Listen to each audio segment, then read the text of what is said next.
What's a good word, everyone? It's your boy DKB here. I just want to say thanks for all the support. The channel's been steadily growing, and the number you see below, you can drop a text, shoot a voicemail, any ideas, topics, collabs, etc. you guys want to see. I'll include them in future videos and live streams, and I'll catch you again. Be easy.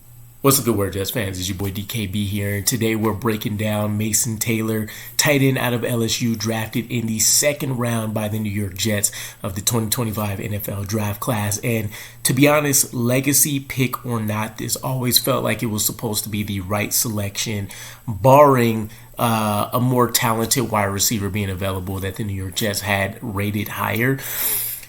If you take Jason Taylor and Zach Thomas, the bloodline conversation being out of this, he's been essentially the consensus tight end 3 as early in the offseason as I can remember. And it seemed to be a pretty fluid process for him throughout, regardless of having like a groundbreaking combine, which didn't occur for him, being invited to the Senior Bowl and all of these offseason elements that would have played into it. And you can make the case that Tyler Warren and Colston Loveland in most other draft classes would probably be considered one of the top, if not the top options at that position. And so you have to account for them, right? As the purpose of the timing and all that kind of stuff. But essentially, Mason Taylor really becomes the top of that second tier of tight ends in this particular draft class. And I think it's really a home run hit for what Justin Fields is probably going to be looked at and asked to do within this New York Jets offense, which nobody really understands what it's going to look like until we start getting some reports and stuff over the offseason. But I've talked about it being maybe more in likeness to the Baltimore Ravens and how they utilize Lamar Jackson and their tight ends, and then maybe a lower class of wide receivers compared to the rest of the league, more so than maybe what we've seen out of Detroit with Jared Goff and the two-headed monster backfield, and them just having a bevy of weapons between wide receiver and tight end, but them emphasizing speed. So I think you see kind of a hybrid of those two, but again, kind of more leaning towards the Ravens style of offense. But with that said, at 6'5" and 251 pounds, he looks and just feels like a tight end for the modern offense. And you can also argue somewhat of a throwback, right? In this day and age, you're having a lot more of these flex hybrid tight ends, really undersized or I guess oversized wide receiver type guys that have these slender builds. So this is where the conversation of can he evolve into a true inline wide tight end comes from, because he has the physical build and measurements to be able to stand up and take on those kind of duties, which is going to be a rare phenomenon in the NFL kind of moving forward if you find a way to hit and capture and identify one of these type of guys. But going back into the bloodline conversation, Dad, obviously a Hall of Fame edge for the Miami Dolphins. His uncle, Zach Thomas, as well as a linebacker. So when you want to talk pedigree, it almost really, I can't name another significant family off at the top of my head other than like the Mannings at quarterback and really quarterback-centric type conversations. I don't know if you can find a better bloodline in the NFL that's not at the quarterback position here. So, obviously, I think that matters a ton because he's going to have connections. He's going to be groomed to a certain extent, even though they're not playing the same type of positions.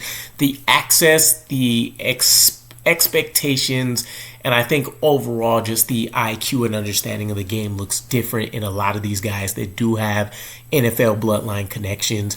He was a former 3-star recruit, a Senior Bowl participant, and Brian Kelly had a hand in developing him, which, if anybody is familiar with his work, he's been able to put out a ton of tight ends that have spent a ton of time in the league, even if they haven't been top tier. But guys like Kyle Rudolph, Tyler Eifert, Cole Kmet, Troy Nicholas, as a couple of guys that come to mind with him.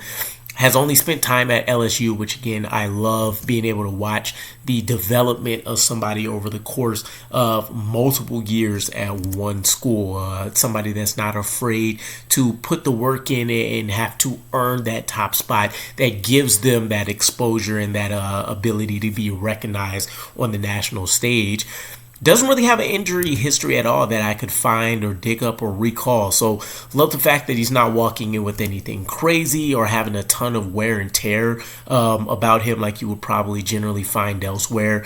Wrapped up 2024 with 55 catches for 546 yards and 2 touchdowns. So you kind of have this antithesis of why would somebody like Harold Fanning, who eclipsed 1,500 yards and hit double-digit touchdowns and such, be looked at as a lesser talent compared to Mason Taylor, who has essentially a third of what he would have been able to put up? Level of competition is always going to be a pretty big focal point there, but then what are they asked to do?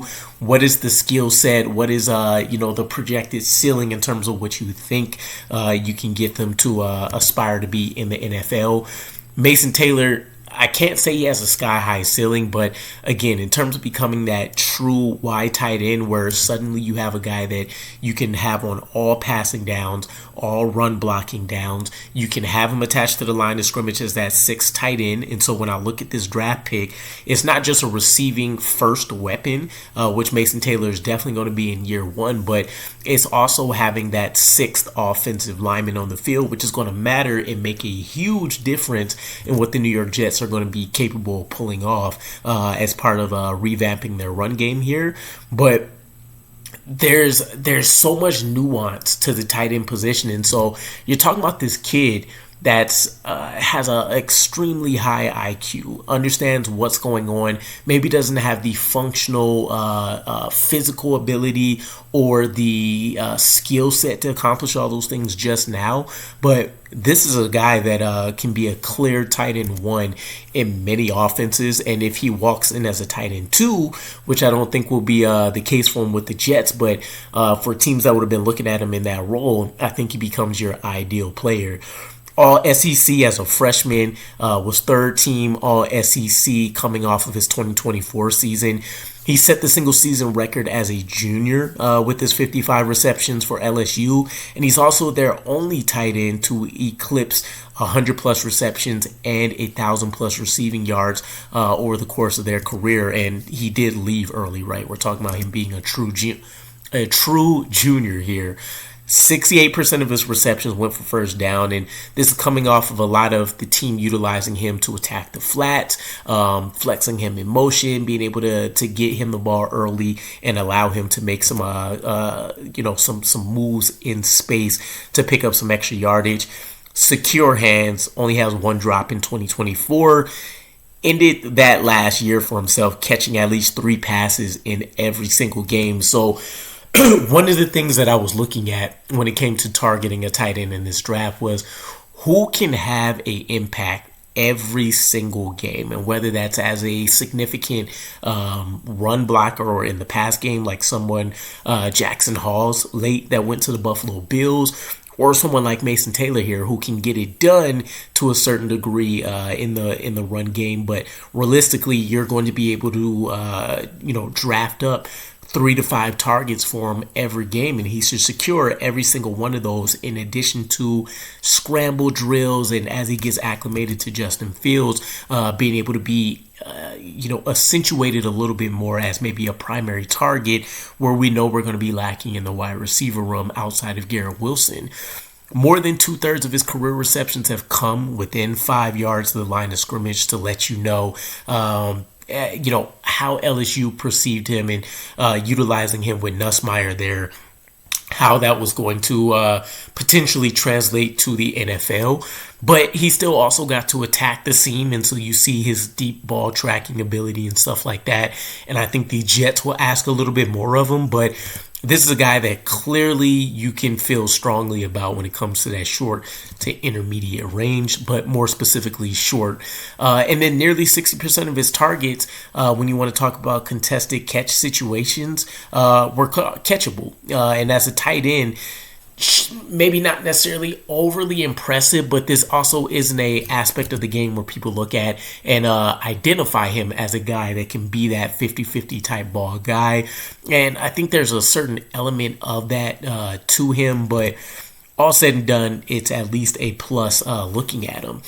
I think he does have some elements of wide receiver style ability to his game, right? You talk about the late hand flashes to catch the ball, not really indicating anything to the DB that would give them a chance to get a jump on anything. He's a hand catcher, can also extend away from his body, so he does offer, with the physical measurements, that wide catch radius to help Justin Fields out. And as I think I dropped a post about it, but Justin Fields has a pretty significant history when it comes to tight ends and his offense, where he's been, I think he's the third highest quarterback when it comes to ratings targeting a tight end, which bodes really well for Mason Taylor here. Capable of blocking on the move and in space, has very fluid movement. So it's a plus and a minus to his game all at once, right? Some people will say he doesn't do a great job at tempoing himself during his routes, and other people will just say that it's kind of this I forget what the phenomenon is called, but there's this thing that happens where water moves at the same speed for a length of time, and if you look at it, it doesn't look like anything's happening, although you can clearly see water running. But if you happen to put your finger in it or something, you can see suddenly the actual movement. That's kind of the same situation I feel about Mason Taylor here. So I still consider overall a plus. Has elite focus when it comes to being able to go out there and catch the ball and make sure that, one, secure the catch, and then if you can do something after the fact, that's just a plus. But he's going to be a guy that ideally is going to be a huge chain mover for the New York Jets. Understands how to swipe your club defenders away from him when you talk about people trying to reroute him and really get their hands on him, considering most of the balls he's catching is going to be within 5 yards of the line of scrimmage. Uses his IQ to find a ton of open spots. I think he does a good job of hitting the landmarks. So this isn't a guy that's going to stop short of the chains just because that happens to be the open spot for him. He's going to find a way to make sure that he's catching it at that exact spot, and then he's looking to get some extra ground going. Understands route adjustments based on defensive leverage, so I think a lot of this goes into his supremacy, being able to attack zone coverage and make sure he's a very friendly option for his quarterback. And one of the most underrated pieces, and this is why I think you can unlock some further elements to his game, is he has some really strong change of direction ability where sometimes he just leaves defensive backs, linebackers, they just look silly trying to guard him, where he's cutting back on a route or he's really just pulling away from him, and it looks slow, but he's getting pretty decent separation. Now, opportunities for him, I think he does telegraph to the DBs on route breaks, and so they do have the opportunity to stay in phase on him.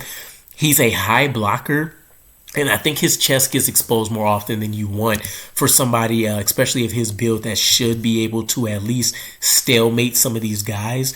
You're going to see power rushers that can collapse him into the pocket. And so I think he put up 28 or 29 reps on the bench press, which was actually fairly impressive for his build, and tells you that he has the ability to potentially be a punisher out there on the line of scrimmage, but he doesn't have the functional strength to also back that up, right? So it's one thing to be strong, and then it's another thing to know how to apply that strength in a multitude of situations, and that's what the strength and conditioning staff is really going to need to unlock for him. And then he's going to need to gain that upper body strength, and I think you talk about some refinement in the hand placement as well, specifically when he is in line and he's going to be matching up against edge players as opposed to going up there and squaring up with linebackers, who I don't think he'll have much of an issue with. And there's comps all across the board. I think if things break perfect for him as a receiving option, you're talking about a Dallas Goedert, Mark Andrews type player, especially if he's utilized in the same way, specifically with Mark Andrews. But based on his athleticism and just his understanding of how to play the position, Zach Ertz could be what you're exactly looking for for him to be at the next level, which would be a huge plus. But then you also have kind of these middling styles, if you will, like a Hunter Henry or a Cade Stover. So I'm just intrigued to see, one, him to be an integral piece of the offense at this point, but two, to also see if the Jets just lean on this overall philosophy of trying to attack all the things at once, the receiving ability, the blocking ability, being able to flex him out at different positions across the line of scrimmage, or if they'll really lock him into one particular role and then give him some opportunities to be able to develop in game some of the others. And with how we know Aaron Glenn uses players, I would imagine they're not going to be scared to throw him out in some of those positions and find out if he can really sink or swim. But let me know what you guys think. Mason Taylor, I think this is a home run hit, and I'll catch you guys again. Peace.